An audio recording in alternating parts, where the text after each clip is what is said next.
ओम नमः शिवाय। आप सभी का हमारे ज्ञान सवेरा यूट्यूब चैनल पर हार्दिक स्वागत है। सावन शुक्ल पंचमी को नाग पंचमी होती है। आइए सुनते हैं सावन मास शुक्ल पक्ष नाग पंचमी की कहानी। एक साहूकार था, उसके 7 बेटे और 7 बहुएं थी। सातों बहुएं जोड़ से मिट्टी लेने गई। वहां मिट्टी में से एक सांप निकला।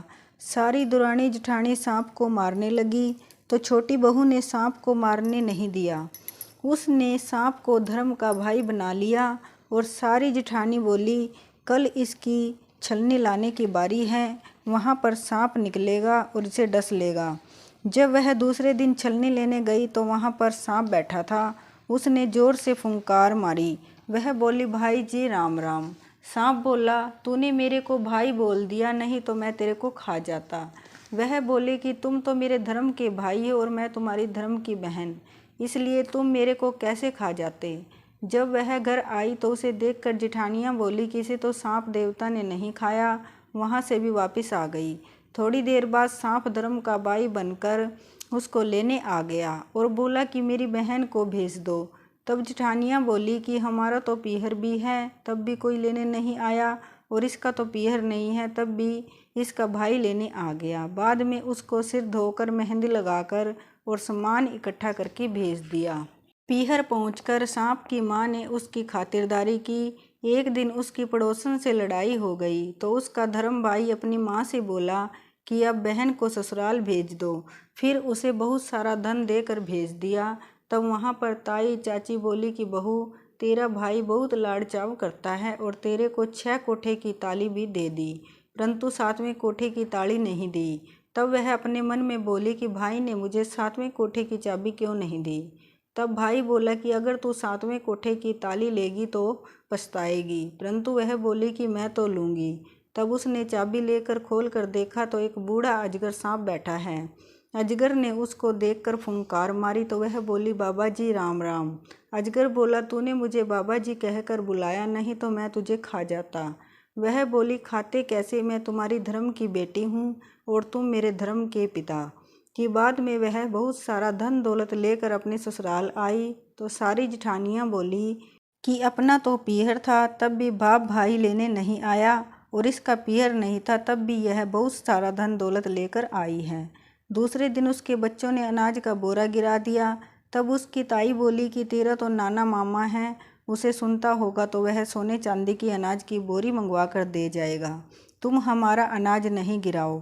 तब लड़के लड़की ने अपनी माँ के पास जाकर कहा तो सांप ने सुन लिया, और उनकी बात सुनकर सांप ने अपनी माँ से जाकर कहा, माँ, बहन को तो बहन की जेठानी ताने मारती हैं, इसलिए मैं तो उसे सोने चांदी की बोरी दे के आऊँगा। 2 सोने की 2 चांदी की बोरी रखवा दी। दूसरे दिन झाड़ू बिखेर रहे थे तो ताई बोली कि तुम्हारे नाना मामा तो अजगर और सांप हैं, वह तो सोने चांदी की बनवा देंगे, इसलिए हमारी झाड़ू मत बिखेरो।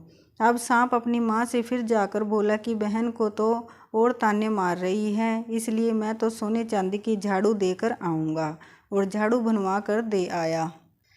तब यह देखकर जेठानी ने ताने मारने बंद कर दिए। तब जेठानी ने राजा से जाकर कहा कि हमारी देवरानी के पास तो 9 लखा हार है, वह उसके क्या अच्छा लगेगा, वह तो रानी को अच्छा लगेगा। उसने साहूकार के बेटे की बहू को बुलाया और कहा कि वह हार तेरे को अच्छा नहीं लगेगा, इसलिए वह हार मेरी रानी को दे दे। उसने हार निकाल कर रानी को दे दिया और मन ही मन बोली कि यह हार मेरे गले में रहे तो हार रहे और रानी के गले में नाग बन जाए, और हार देकर जाने लगी। रानी के गले में हार पहनते ही हार सांप बन गया और काटने लगा। तब रानी चिल्लाई कि साहूकार के बेटे की बहू को बुलाओ कि वह मेरे ऊपर क्या जादू टोना कर गई है। राजा ने साहूकार के बेटे की बहू को बुलाया और पूछा कि तू क्या जादू टोना करके गई है जो रानी के पहनते ही हार सांप बन गया। उसने कहा कि मेरे पियर नहीं था तो मैंने सांप को भाई बनाया था, मुझे तो सांप देवता ने ही हार दिया था। राजा ने यह बात सुनकर हार वापस दे दिया और साथ में एक हार और दे दिया। यह देखकर देवरानी जेठानी ने सोचा कि यह तो राजा रानी से भी नहीं डरी और इसके पति को सिखा दिया और कहा कि यह धन कहाँ से लाती है। उसने अपने पति को सारी कहानी बता दी और कहा कि यह धन तो मुझे सर्प देवता ने दिया है। उसके पति ने सारे गांव में ढिंडोरा पिटवा दिया कि सब कोई नाग पंचमी को ठंडी रोटी खाएं और बायना निकालें। इस कहानी को जो कोई पढ़ता और सुनता है उसकी नाग देवता की कृपा से सब मनोकामनाएं पूर्ण होती हैं। बोलिए नाग देवता की जय।